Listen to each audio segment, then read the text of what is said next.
അഊദുബില്ലാഹിമിനശ്ശൈത്താനിർ റജീം ബിസ്മില്ലാഹിർ റഹ്മാനിർ റഹീം. പ്രിയ വിദ്യാർത്ഥികളെ, അസ്സലാമു അലൈക്കും വറഹ്മത്തുള്ളാഹി വബറകാതുഹു. സത്യം പറയുന്നവനും കളവ് പറയുന്നവനും ഒരുപോലെയാകുമോ? അക്രമം പ്രവർത്തിക്കുന്ന മനുഷ്യനും നല്ലത് പ്രവർത്തിക്കുന്ന മനുഷ്യനും ഒരുപോലെയാകുമോ? ആളുകളെ സഹായിക്കുന്ന മനുഷ്യനും ആളുകളെ ഉപദ്രവിക്കുകയും ചെയ്യുന്ന മനുഷ്യനും ഒരുപോലെയാകുമോ? ഇങ്ങനെയൊക്കെ നമ്മൾ സാധാരണ നമുക്ക് പെട്ടെന്ന് മനസ്സിലാവുന്ന ചില കമ്പാരിസൺ ആണല്ലേ. നല്ല മനുഷ്യനും ചീത്ത മനുഷ്യനും ഒരിക്കലും സമമാവുകയില്ല. അല്ലാഹു സുബ്ഹാനഹു വ തആല വിശുദ്ധ ഖുർആനിൽ സ്വർഗാവകാശികളും നരകാവകാശികളും, സ്വർഗത്തിൽ പ്രവേശിക്കാൻ ജീവിതത്തെ സെറ്റ് ചെയ്യുന്ന മനുഷ്യനും നരകത്തിലേക്ക് പ്രവേശിക്കുവാൻ വേണ്ടി ബോധപൂർവം തന്നെ ജീവിതത്തെ അങ്ങനെ തന്നെ അക്രമത്തിലേക്ക് ആഴ്ന്നുകൊണ്ട് നരകത്തിന് അവകാശിയായി തീരുന്ന മനുഷ്യനും തമ്മിൽ സമമാവുമോ എന്ന് അല്ലാഹു സുബ്ഹാനഹു വ തആല ചോദിക്കുന്നുണ്ട്. ഇത് സൂറത്ത് ഹൂദിലെ 24-ാമത്തെ ആയത്തിൽ അള്ളാഹു ഇവരുടെ ഉപമ പറയുകയാണ്. മസലുൽ ഫരീഖൈനി കൽ അഅ്മാ വൽ അസമ്മി വൽ ബസീരി വസ്സമീ ഹൽ യസ്തവിയാനി മസലാ അഫലാ തദക്കറൂൻ. രണ്ട് ഗ്രൂപ്പുകൾ ഒരുപോലെയാകുമോ? ഏത് രണ്ട് ഗ്രൂപ്പുകൾ? അന്ധനും ബദിരനുമായ, നമ്മൾ കഴിഞ്ഞ പ്രാവശ്യം പഠിച്ചതാണിത്. കൽ അഅ്മാ വൽ അസമ്മി, അന്ധനും ബദിരനുമായ മനുഷ്യൻ, അഥവാ കാണുകയോ ചെവി കേൾക്കുകയോ ചെയ്യാത്ത ബ്ലൈൻഡും ഡഫുമായിട്ടുള്ള മനുഷ്യനും, അൽ ബസീർ വസ്സമീ, കാഴ്ചയുള്ള കേൾവിയുള്ള മനുഷ്യരും തമ്മിൽ ഒരുപോലെയാകുമോ? ഹൽ യസ്തവിയാനി മസലൻ, അവരുടെ ഉപമ അത് ഒരുപോലെയാകുമോ, സമമാകുമോ? സവ എന്നൊക്കെ പറഞ്ഞാൽ സമമാകുമോ, ഒരുപോലെയാകുമോ? അഫലാ തദക്കറൂൻ, നിങ്ങൾ ചിന്തിക്കുന്നവരായിരുന്നെങ്കിൽ നിങ്ങൾ ചിന്തിക്കുന്നില്ലേ എന്ന് അല്ലാഹു സുബ്ഹാനഹു വ തആല ചോദിക്കുകയാണ്. എന്ന് പറഞ്ഞാൽ വളരെ സിമ്പിളാണ്. നമ്മൾ കേൾക്കുമ്പോൾ വിചാരിക്കും വളരെ സിമ്പിളാണല്ലോ അല്ലേ, ചെറിയ ആയത്താണിത്. അല്ലാഹു പറയുന്നത് അന്ധനായ ഒരു മനുഷ്യൻ, അഥവാ ബ്ലൈൻഡായ, ചെവി കേൾക്കാത്ത ഡഫായ ഒരു മനുഷ്യനും കേൾവി ശക്തിയും കാഴ്ച ശക്തിയും ഉള്ള ഒരു മനുഷ്യനും സമമാകുമോ? നമ്മളോടാണ് ചോദ്യം. നിങ്ങൾക്ക് തോന്നുന്നുണ്ടോ അവർ ഒരുപോലെ ആയിരിക്കുമെന്ന്? അവരുടെ ജീവിത രീതി, അവരുടെ കാഴ്ചപ്പാട്, അവർ കണ്ടുകൊണ്ടിരിക്കുന്നത്, അവരുടെ എക്സ്പീരിയൻസ് ഒരുപോലെ ആയിരിക്കുമോ?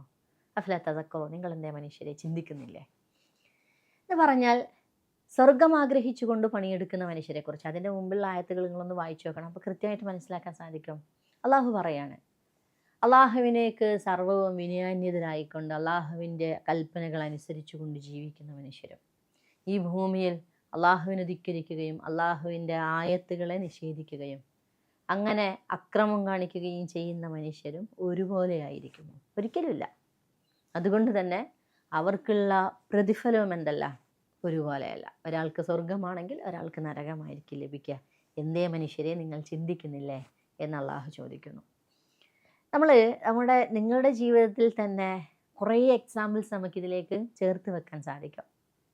അള്ളാഹു ഇവിടെ പറഞ്ഞത് കാഴ്ചയുള്ള ഒരു മനുഷ്യനും അന്ധനായ മനുഷ്യനും സമാകുമോ? പലതരത്തിലും അവരുടെ ജീവിതത്തിൻ്റെ ഓരോ മൊമെൻറ്റിലും വ്യത്യസ്തമാണ് അവരുടെ ലൈഫ് അല്ലേ. കണ്ണ് കാണുന്ന ഒരു മനുഷ്യനെ സംബന്ധിച്ചിടത്തോളം രാവിലെ ബെഡിൽ നിന്ന് എണീക്കുമ്പോൾ അയാൾക്ക് കുറച്ച് കൂടുതൽ ജാഗ്രത ആവശ്യമുണ്ടാവില്ല. ഓൾറെഡി പരിചിതമായ സ്ഥലമാണ്, പെട്ടെന്ന് ബെഡിൽ നിന്ന് എണീക്കുക. എന്നാൽ അന്ധനായ ഒരു മനുഷ്യന് ആ മൊമെൻറ്റിൽ തന്നെ എന്തായിരിക്കും, ജാഗ്രത പാലിക്കും. ബാത്റൂമിലേക്ക് കയറുമ്പോൾ, ഇറങ്ങുന്ന സമയത്ത്, റോഡിലേക്ക് ഇറങ്ങുമ്പോൾ, ഓഫീസിലേക്ക് പോകുമ്പോൾ, ഒരു പുസ്തകത്തിൻ്റെ വായന എന്നതുപോലും ആ അന്ധനായ മനുഷ്യൻ്റെ ലിപി വേറെ ആയിരിക്കും. എന്ന് പറഞ്ഞാൽ റോഡ് ക്രോസ് ചെയ്യുമ്പോൾ വേറൊരാളുടെ ഹെൽപ്പ് വേണ്ടി വരും. എന്ന് പറഞ്ഞാൽ കാഴ്ചയില്ലാത്ത മനുഷ്യൻ ഇവിടെ നടക്കുന്ന ഒന്നും കാണുന്നില്ല. ബട്ടർഫ്ലൈസ് അല്ലേ, നമ്മുടെ മനോഹരമായ ലോകം, ഇവിടെയുള്ള കാഴ്ചകൾ, ഇവിടെയുള്ള സുന്ദരമായ കാഴ്ചകൾ, മക്കൾ, ഇണയുടെ മുഖം, മക്കളുടെ മുഖം ഇന്നേവരെ കണ്ടിട്ടുണ്ടാവില്ല. അദ്ദേഹം ജീവിക്കുന്ന ആ വീട് അദ്ദേഹം ഇതുവരെ കണ്ടിട്ടുണ്ടാവില്ല. അദ്ദേഹത്തിന് മുമ്പിലുള്ള പൂന്തോട്ടമോ റോഡോ മനുഷ്യരെയോ അദ്ദേഹത്തിൻ്റെ ഫ്രണ്ട്സിൻ്റെയോ മുഖം ഇതുവരെ അദ്ദേഹം കണ്ടിട്ടുണ്ടാവില്ല. അതുപോലെ തന്നെ ബധിരനായ, ചെവി കേൾക്കാത്തൊരു മനുഷ്യനെ സംബന്ധിച്ചിടത്തോളം പെട്ടെന്നൊരിപ്പോൾ ഒരു ഷെൽഫ് അദ്ദേഹത്തിൻ്റെ മുകളിലേക്ക് വീഴാൻ വേണ്ടി ഇങ്ങനെ ഇളകുന്നുണ്ട് എന്ന് വിചാരിക്കാം. നമ്മളെ സംബന്ധിച്ചിടത്തോളം ആ ശബ്ദം കേൾക്കുമ്പോൾ നമ്മൾ പെട്ടെന്ന് അലേർട്ടാവും. പക്ഷെ ആ മനുഷ്യനെ സംബന്ധിച്ചിടത്തോളം സൗണ്ട് കേൾക്കാത്തത് കൊണ്ട് തന്നെ അദ്ദേഹത്തിന് അത് ക്യാച്ച് ചെയ്യാൻ പറ്റില്ല. ഇങ്ങനെ ഒന്ന് വീഴുന്നുണ്ട്, അല്ലെങ്കിൽ ഇങ്ങനെ ഒരു അപകടം സംഭവിക്കുന്നുണ്ട്. റോഡ് ക്രോസ് ചെയ്യുന്ന സമയത്ത് രണ്ട് വാഹനങ്ങൾ കൂട്ടിയിടിച്ചാൽ നമ്മൾ പെട്ടെന്ന് അതിലേക്ക് ശ്രദ്ധിക്കും. പക്ഷേ ഈ മനുഷ്യന് കേൾക്കാത്തത് കൊണ്ട് തന്നെ അവിടെ എന്തെങ്കിലും നടന്നു എന്ന് അദ്ദേഹത്തിന് ഫീൽ ചെയ്യില്ല. ഇങ്ങനെ രണ്ട് കൂട്ടരുടെ ജീവിതവും എല്ലാം കാണുകയും കേൾക്കുകയും ചെയ്യുന്ന മനുഷ്യരുടെ ഈ ജീവിതവും ഒരിക്കലും ഒരുപോലെ ആവില്ല എന്നതുപോലെ തന്നെയാണ് സ്വർഗം ആഗ്രഹിക്കുന്ന ഒരു മനുഷ്യൻ്റെയും നരകത്തിന് വേണ്ടി ജീവിക്കുന്ന അല്ലെങ്കിൽ നരകം ലഭിക്കുന്ന ഒരു മനുഷ്യൻ്റെയും ജീവിതം തമ്മിൽ എക്സ്ട്രീംലി ഡിഫറൻ്റ് ആയിരിക്കും. അവരുടെ ലൈഫ് സ്റ്റൈൽ, അവരുടെ നീയത്ത്, അവരുടെ കർമ്മങ്ങൾ, അല്ലേ, അവരുടെ എല്ലാം ആറ്റിറ്റ്യൂഡ്, അവരുടെ മാനറിസം, അവരുടെ സ്വഭാവം ഒക്കെയും വ്യത്യസ്തമായിരിക്കും എന്നതാണ് അള്ളാഹുവിടെ നമുക്ക് പഠിപ്പിച്ചു തരാൻ ആഗ്രഹിക്കുന്നത്. എന്ന് പറഞ്ഞാൽ ഒരു നരകത്തിന് വേണ്ടി അല്ലെങ്കിൽ നരകാവകാശിയാകാൻ സാധ്യതയുള്ള ഒരു മനുഷ്യൻ്റെ ജീവിതം നമ്മളൊന്ന് ആലോചിച്ച് നോക്കുക.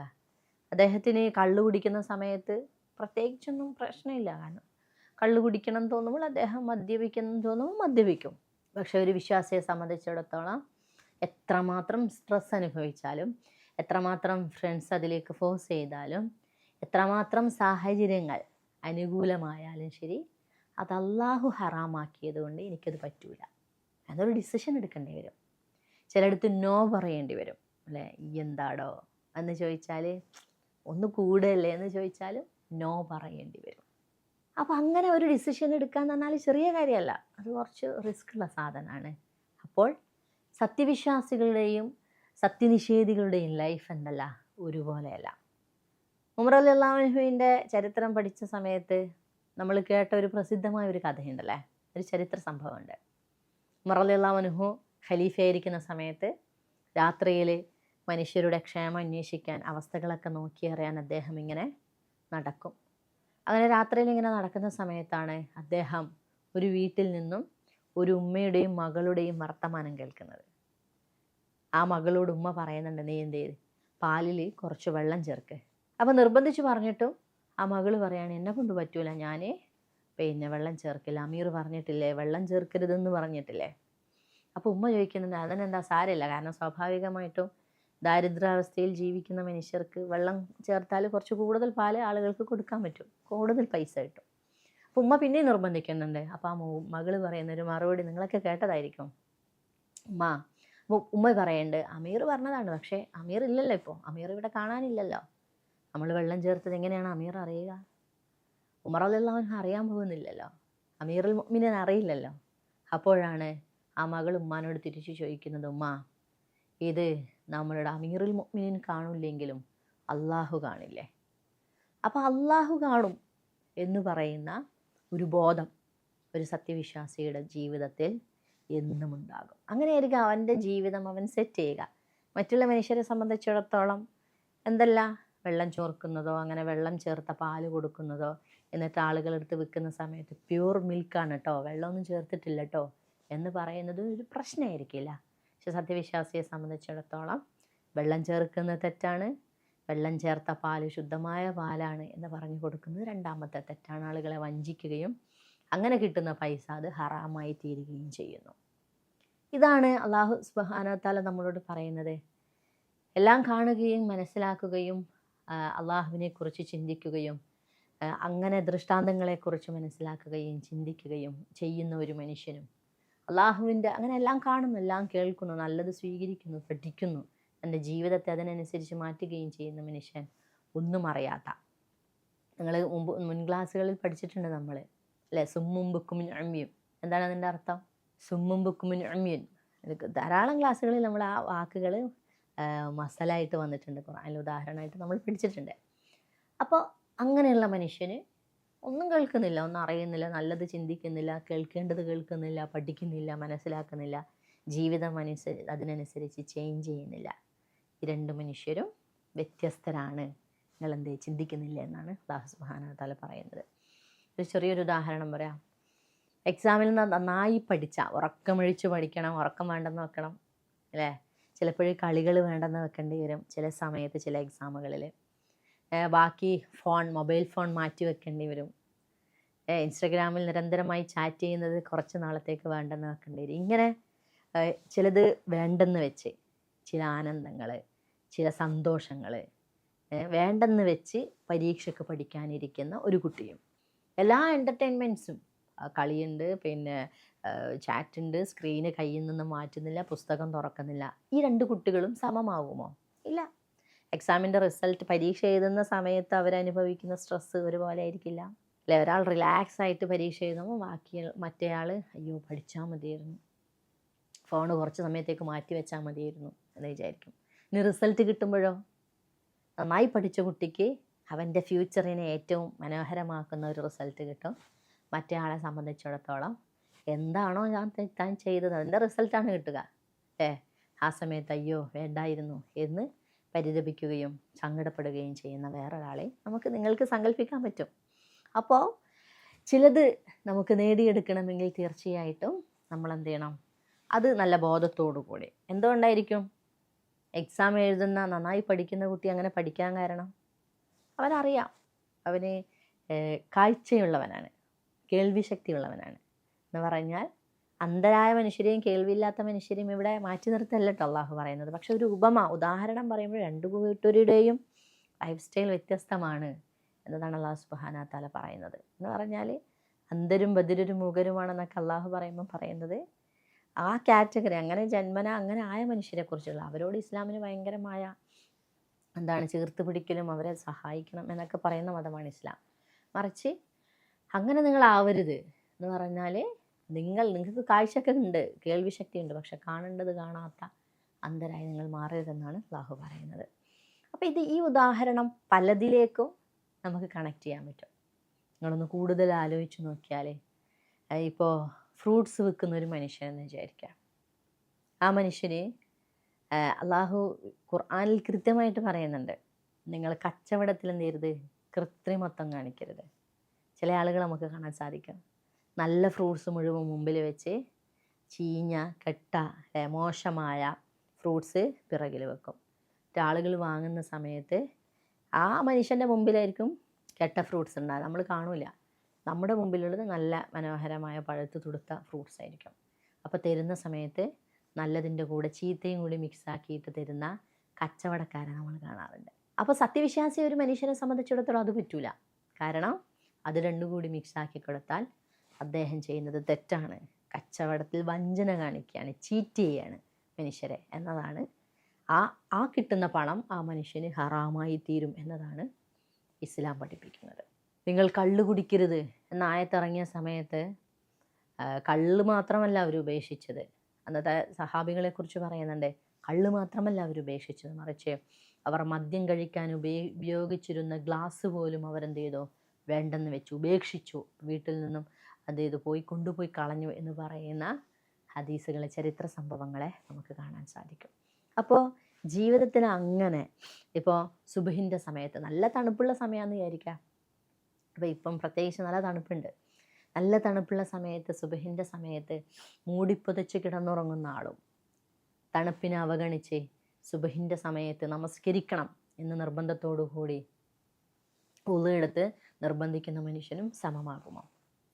അപ്പോൾ ഇങ്ങനെ പല കമ്പാരിസണും നമ്മൾ നടത്തുമ്പോഴാണ് മനസ്സിലാക്കാൻ സാധിക്കുക, അള്ളാഹുവിൻ്റെ സ്വർഗം ആഗ്രഹിക്കുന്ന ഒരു മനുഷ്യൻ വിനയാന്വിതനായി സ്വർഗത്തിന് വേണ്ടി പണിയെടുക്കുന്ന മനുഷ്യരും മറ്റു മനുഷ്യരും സത്യനിഷേധികളായ അള്ളാഹുവിനെ ധിക്കരിക്കുന്ന അക്രമം പ്രവർത്തിക്കുന്ന ആളുകളും തമ്മിൽ നല്ല വ്യത്യാസം ഉണ്ടാകും.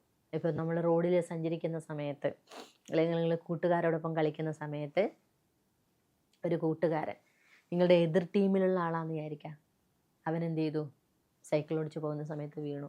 അപ്പോൾ ഒരു സത്യവിശ്വാസിയെ സംബന്ധിച്ചിടത്തോളം പോട്ടെ വീണു, നന്നായി, അവന് പരിക്ക് പറ്റിയാൽ നാളത്തെ മാച്ചിന് നമുക്കത് കൂടുതൽ ഗുണമാവും. കാരണം അവന് സ്വാഭാവികമായിട്ട് പരിക്കൊക്കെ പറ്റി പ്രയാസപ്പെട്ട് കിടക്കുന്നത് നമുക്ക് നല്ലതാണ് എന്ന് വിചാരിക്കാൻ ഒരു സത്യവിശ്വാസിക്ക് പറ്റുമോ? അത് പറ്റൂല. മറിച്ച് അവൻ വിചാരിക്കേണ്ടത് അവനെ പെട്ടെന്ന് തന്നെ സൈക്കിളിൽ നിന്നല്ലേ അവനെ എടുക്കാൻ സഹായിക്കുകയും അത്യാവശ്യം വേണ്ട ട്രീറ്റ്മെൻറ്റ് കൊടുക്കാൻ വേണ്ടി അവനെ ഹെൽപ്പ് ചെയ്യുകയും അവനെ ചേർത്ത് പിടിച്ച് വീട്ടിലേക്ക് എത്തിച്ചു കൊടുക്കുകയും അവന് വേണ്ടി പ്രാർത്ഥിക്കുകയും ചെയ്യുക എന്നതാണ് ഒരു സത്യവിശ്വാസിയായ ഒരു കുട്ടിയെ സംബന്ധിച്ചിടത്തോളം അവൻ ചെയ്യേണ്ടുന്ന കർമ്മം. അപ്പോൾ അതൊക്കെയും അള്ളാഹുവിൻ്റെ പ്രതിഫലം ആഗ്രഹിച്ചുകൊണ്ട് നന്മ ചെയ്യുന്ന ഒരു മനുഷ്യനാവാൻ വേണ്ടി നമ്മൾ നമ്മുടെ ജീവിതത്തെ മനോഹരമായിട്ട് എന്ത് ചെയ്യാണ്, കൃത്യമായിട്ട് നമ്മുടെ ജീവിതത്തെ നമ്മൾ മനോഹരമാക്കി എടുക്കുന്നതാണ് ചെയ്യുന്നത്.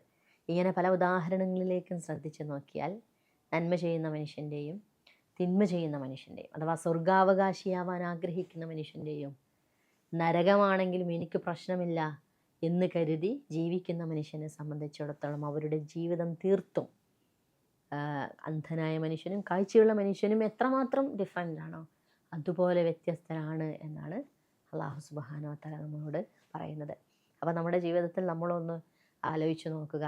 നമ്മൾ സഹിക്കുന്ന ചില റിസ്കുകൾ, നമ്മൾ വേണ്ടെന്ന് വെക്കുന്ന കുറച്ച് സന്തോഷങ്ങൾ, നമ്മൾ നോ എന്ന് പറയുന്ന കുറച്ച് ആനന്ദങ്ങൾ, ആഘോഷങ്ങൾ, അള്ളാഹു ഹറാമാക്കിയതിൻ്റെ പേരിൽ നമ്മൾ വേണ്ടെന്ന് വെക്കുന്നത്, അള്ളാഹു അത് പാടില്ല എന്ന് പറഞ്ഞതുകൊണ്ട് നമ്മൾ മാറ്റിവെക്കുന്നതൊക്കെയും, അല്ലെങ്കിൽ പ്രയാസമുണ്ടായിട്ട് നമ്മൾ ചെയ്യുന്നതൊക്കെയും എന്താണെന്ന് നമ്മൾ പഠിക്കുമ്പോഴാണ് നമുക്ക് നമ്മളെക്കുറിച്ച് സന്തോഷം തോന്നുക. അങ്ങനെ ആ പോസിറ്റീവ് എനർജിയിലൂടെ ജീവിതം മുന്നോട്ട് കൊണ്ടുപോകാൻ നമുക്ക് സാധിക്കണം. അള്ളാഹു നമ്മെ അനുഗ്രഹിക്കട്ടെ. ആഖിറു ദഅവാന അൽഹംദുലില്ലാഹ്. അസ്സലാമു അലൈക്കും വറഹ്മത്തുള്ളാഹി വബറകാതുഹു.